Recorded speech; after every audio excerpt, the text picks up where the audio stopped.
బాహుబలి సామ్రాజ్యంలో కాలకేయుల కోసం పటిష్టంగా నిర్మించిన గోడల్ని ఈరోజు తెలంగాణ రాష్ట్రంలో కాంగ్రెస్ సర్కారులోని చూసుకునే ప్రయత్నం చేద్దాం. ఇక్కడ బాహుబలి సామ్రాజ్యం గాంధీ భవన్ అయినప్పటికీ మరి కాలకేయులు ఈరోజు తెలంగాణ విద్యార్థులు ఉద్యమకారులు అయ్యారు. ముచ్చటి ఈరోజు తెలుసుకునే ప్రయత్నం చేద్దాము. నిరుద్యోగుల మార్చ్ రణరంగం, నిర్బంధనను దాటుకొని వచ్చిన యువత, నిరుద్యోగ జేఏసీ పిలుపుతో భారీగా తరలి వచ్చిన విద్యార్థులు, పోలీసుల పహారాలు, ముళ్ల కంచెలను లెక్క చేయని వైనం, పోలీసుల అత్యుత్సాహంతో సామాన్యులకు తప్పని తిప్పలు, గాంధీ భవన్ రోడ్డులో ఎవరు కనిపిస్తే వారు అరెస్ట్, ఐడి కార్డు చూపించే వరకు వదలని పోలీసులు, మెట్రో స్టేషన్ల దగ్గర కూడా భారీగా పోలీసులు పహారా, వాట్సాప్ మెసేజ్లు చెక్ చేసి మరి మెట్రోలోకి అనుమతి, తమ డిమాండ్ను పరిష్కరించకపోతే ఢిల్లీలో తమ డిమాండ్ను పరిష్కరించకపోతే చలో ఢిల్లీకి పిలుపు, రాహుల్ గాంధీ ఇంటిని ముట్టడిస్తామని హెచ్చరిక, తెలంగాణ ద్రోహి చంద్రబాబుకు ఘన స్వాగతమా, మాకు అరెస్టులే బహుమానాల అంటూ ఆగ్రహం, విద్యార్థుల అరెస్టుల దుర్మార్గం కేటీఆర్. అంటే విద్యార్థులు రేవంత్ రెడ్డి ఇక కాలేకులు వచ్చేస్తున్నారు, బాహుబలి సామ్రాజ్యాలు అందరూ కలిసి ఒక పటిష్టమైన గోడను నిర్మించడని రేవంత్ రెడ్డి కాకి వాళ్ళకైతే ఆదేశాలు ఇచ్చినప్పటికీ వాళ్ళు ఎటువంటి కంచెలు నిర్మించారంటే పాకిస్తాన్ బార్డర్ కాడ గెట్ల పంచాయతీ కాడ నిర్వహించే ఏవైతే పెన్షన్ కంచెలు ఉన్నాయో ఆ కంచెలు నిర్మించి బాహుబలి సినిమాలో మన పటిష్టంగా ఎదుర్కొనే ఏవైతే ఐరన్ ప్లేట్స్ ఉన్నాయో అగో ఈ ఐరన్ ప్లేట్స్ పెట్టించి విద్యార్థుల్ని లోపలికి రానియకుండా వాళ్ళు పటిష్టంగా ఈ విధంగా పట్టుకొని ఉన్నారు. మరి ఇదేమైనా కాలకేయ సామ్రాజ్యం అనుకుంటాండా, బాహుబలి యొక్క రాజమాత మాట అనుకుంటాండా? రేవంత్ రెడ్డి అధికారంలోకి రాగానే విద్యార్థులు అనుకొని వాళ్ళ దయా దక్షిణల మీద ఎమ్మెల్యే లైన్లు, ఎంపీ లైన్లు, ప్రశ్నించే గొంతుక లైన్లు, సీఎంలు కూడా అయ్యిండ్లు. ఈరోజు అదే విద్యార్థుల చనువు అని అధికారం చెలాయిస్తూ ఉన్నారు. కానీ ఆ విద్యార్థులను పట్టించుకునే నాదుడే లేడు.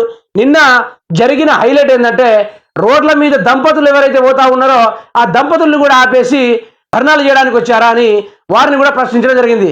ఒడియమ్మ ఇదెక్కడ లోర్లా నాయన, నేను పని మీద బయటికి వెళ్తా ఉంటే ఏం పెళ్లి ప్రూఫ్లు చూపెట్టి అలా ఇగో చూడు మా ఇద్దరికి పెళ్ళయింది అనుకుంటా ఆ భార్యాభర్తలు ఇద్దరు దంపతులు ఆ ఫోటోలు చూపెట్టడం తోటి వదిలిపెట్టడం జరిగింది. మరి ఇటువంటి వైరం చోటు చేసుకుంటూ ఉంది. పైన ఆదేశాలు కూడా ఏదో కానీ ఈ పోలీసు వాళ్ళైతే బీభత్సంగా మహిళలను చూడకుండా మరియు విద్యార్థులను చూడకుండా విచ్చలవిడిగా లాక్కుపోవడము, వారిపైన దౌర్జన్యంగా కొట్టడము లాంటిది చేయడం జరిగింది. అదే తమ డిమాండ్ పరిష్కరించకపోతే చలో ఢిల్లీకి పిలుపు, రాహుల్ గాంధీ ఇంటిని ముట్టడిస్తామని ఇక హెచ్చరిక. ఇక రేవంత్ రెడ్డి పోయేదానికి ఢిల్లీకే కదా, మరి ఏమైనా ఉంటే గాడికే పోయి తెలుసుకుంటా ఉన్నాడు. మరి సారి ముచ్చట చూసుకుంటే ఈ విద్యార్థులందరిగా ఖర్చు అయినా పోయలేదు, కానీ తీరా ఢిల్లీకి పోయి రాహుల్ గాంధీ ఇంటిని చుట్టుముట్టి పూర్తి స్థాయిలో ధర్నాకు దిగుతాము, మా నౌకర్లు మాకేదని దిగుతాము. మరి రాహుల్ గాంధీ చెప్పిపోయింది కదా సభ మీద ఎక్కి 2 లక్షల ఉద్యోగాలు ఇచ్చేసిండు, అందులో 30,000 కూడా ఉద్యోగాలు ఇచ్చేసిండు, మిగతాది కూడా ఇచ్చేస్తాడు, మాది కాంగ్రెస్ హస్తం పార్టీ, సుఖీభావంగా దీవించే పార్టీ అని ఇలా షేవ్ చూపెట్టుకొని పోయిన రాహుల్ గాంధీ ఇంటి చుట్టూ చుట్టడిస్తాము, అదేవిధంగా రేవంత్ రెడ్డి యొక్క పతనం పడతామని ఈ విధంగా తెలపడం జరిగింది. అదేవిధంగా తెలంగాణ ద్రోహి చంద్రబాబుకు ఘన స్వాగతమా, మాకు అరెస్టులే బహుమానాలా అంటూ ఆగ్రహం. ఇక విద్యార్థులు ఉస్మానియా విద్యార్థులు ఆ రోజు టీడీపీ గవర్నమెంట్ అధికారంలో ఉన్నప్పుడు తెలంగాణ రాష్ట్రాన్ని ఏర్పాటు చేయడానికి తెలంగాణ ఉద్యమకారులందరూ ఏకమైతా ఉంటే ఇదే చంద్రబాబు ఈ రేవంత్ రెడ్డి ద్వారా AK-47 గన్నులు పంపించి అందరినీ చంపియమని 47 పెట్టించి ఈ దొంగకి ఎవరు నోటు కేసులు దొరికిన ప్రధాన దొంగని తీసుకొచ్చి పంపించిళ్ళు.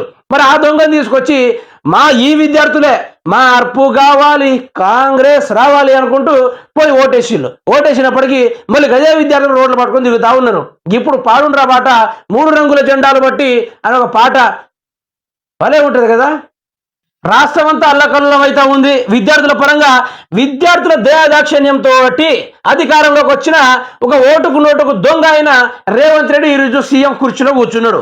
మరి అటువంటి ఓటుకు నోటు దొంగని ఈరోజు సీఎం చేసినప్పటికీ మరి ఆయన ఏం చేయాలి, విద్యార్థుల పరంగా ఏమైనా డెసిషన్ తీసుకోవాలి, వారికి నేనున్నానని వారికి ధైర్యం చెప్పాలి, ఆ భరోసా ఏదో ఇవ్వాలి, జాబ్ క్యాలెండర్ ఏదో రిలీజ్ చేయాలి, వారి డిమాండ్లకు ఈయన దిగి రావాలి. కానీ తెలంగాణ ద్రోహి అయిన చంద్రబాబుని పూర్తి స్థాయిలో తెలంగాణలో అన్ని ఫ్లెక్సీలు వేయించి, బ్యానర్లు వేయించి, కటౌట్లు వేయించి, 120 షాట్లు బాంబులు పెట్టించి జై హో నారా చంద్రబాబు అనుకుంటా పాటలు పాడుచి ఇలా పోయి కాలు మొక్కడానికి రెడీగా ఉన్నాడు. నేడు గురు శిష్యుల భేటీ, ప్రజాభవన్లో భారీ ఏర్పాట్లు, ఏపీ నుంచి 3 మంత్రులు, సిఎస్ ఆర్థిక శాఖ కార్యదర్శి, తెలంగాణ నుంచి డిప్యూటీ సీఎం, సిఎస్ రాష్ట్ర ప్రయోజనాలు కాపాడాలంటూ తెలంగాణ వాదాలు. ద్రోహిని తీసుకొచ్చి తెలంగాణ రాష్ట్రంలో నిట్టెట్ట పాతుతా ఉన్నాడు ఈ ఓటుకు నోటు దొంగ అయిన మన ముఖ్యమంత్రి రేవంత్ రెడ్డి గారు. దొంగలు కలిసి దొంగల చేతిలో తాళాలు ఇచ్చిన మన విద్యార్థులు ఈరోజు రోడ్లు పట్టుకొని తిరుగుతూ ఉన్నారు. మరి ఈ దొంగ తీసుకెళ్ళి ఇంకో దొంగ తీసుకొస్తా ఉన్నాడు. రాష్ట్రంలో ఇంకేం ఖజానాలు ఉన్నాయి, ఆడికి బొగ్గుగంలో అయితే అమ్మేసిండు, కాళేశ్వరంలో ఉన్న ఇసుకను సగం కొట్టేసిండు, ఇంకేమైనా ఉందేమోనని చంద్రబాబు వీళ్ళిద్దరకం అయ్యి ఇక చర్చిస్తూ ఉంటారు. మా నీళ్లు మాకేదైనా కొట్లాడిన రోజు తెలంగాణలో ఆ నీళ్ళని తీసుకురావడానికి కేసీఆర్ పాటుపడితే ఆ నీళ్ళని ఈరోజు సాఫీగా అమ్మేయడానికి ప్రయత్నాలు చేస్తూ ఉన్నాడు రేవంత్ రెడ్డి. తెలంగాణ రాష్ట్ర ప్రజల్ని ఒక ఆట ఆడేద్దామని, తన కళ్ళారా చూద్దామని వేచి చూస్తున్న ఒక రాక్షసు లాంటి పాలన ఈరోజు తెలంగాణ రాష్ట్రంలో కొనసాగుతూ ఉంది. ఆ చూసే రాక్షసుడు ఎవరో మీకు తెలిసిందే. ఇక అదేవిధంగా నగరంలో భారీగా చంద్రబాబు ఫ్లెక్సీలు, టీడీపీ అత్యుత్సాహంపై నెట్టింట విమర్శలు. ఇక టీడీపీ తెలంగాణ రాష్ట్రాన్ని జయించింది.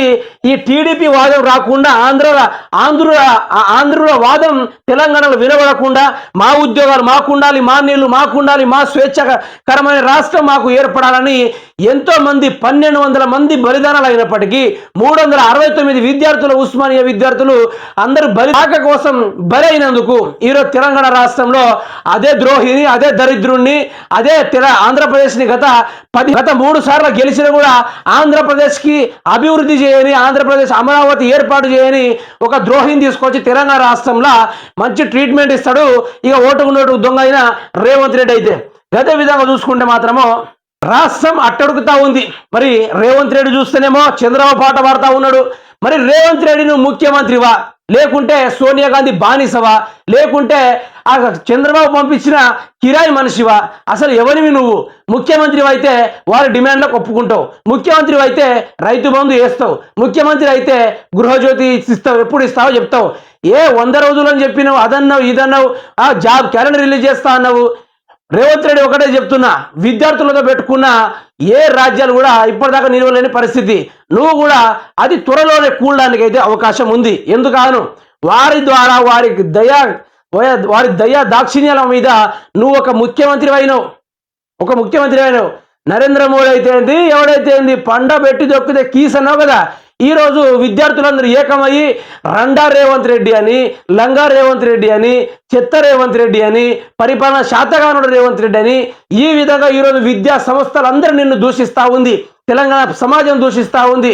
అందరు నిన్ను తిడుతూనే ఉన్నారు, నీ తాట తీస్తూనే ఉన్నారు.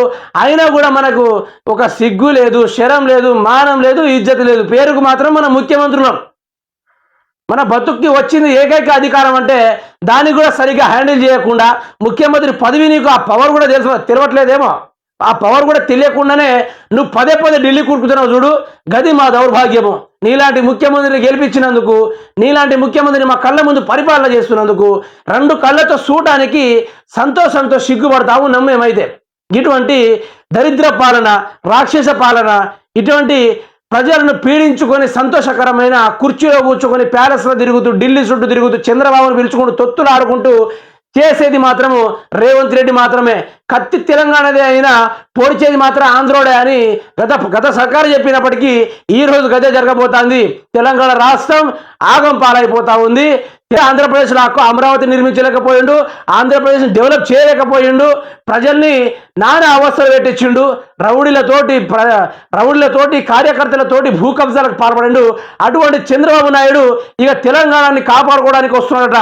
లంగలు కలిసి తెలంగాణను ముంచేటట్టే ఉన్నారు. ప్రజలారా, దయచేసి ఇకనైనా రేవంత్ యొక్క దుష్ప్రచారపు వార్తలతోటి మేలుకోవాలని మనస్ఫూర్తిగా వేడుకుంటూ ఉన్నాను.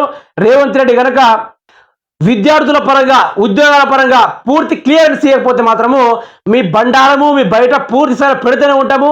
దయచేసి ఈ పూర్తి స్థాయిలో విద్యార్థుల యొక్క గోసలు ఆగేంత వరకు, వారి డిమాండ్లు తీర్చేంత వరకు మనం మాత్రం రేవంత్ రెడ్డిని ఎట్టి పరిస్థితుల్లో విడిచేదే లేదు.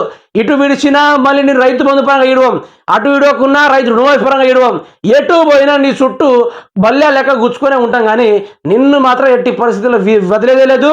విద్యార్థుల పక్షాన ప్రజలు కూడా నిలబడాలి. విద్యార్థుల పక్షాన ప్రశ్నించే గొంతుకోలు తీర్మార్ మల్లన, కోదండరాం ఇలాంటి గొప్ప గొప్ప మహోన్నత అధికారులు వాళ్ళు కూడా నిలవాలని మనస్ఫూర్తిగా కోరుకుంటున్నాను.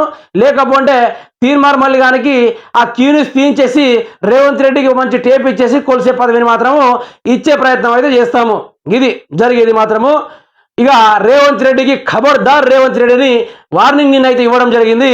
అదేవిధంగా మేము కూడా చెప్తా ఉన్నాం, దయచేసి రేవంత్ రెడ్డి జాబులు అనేది లేకుంటే ఊడిపోతావు అంతే.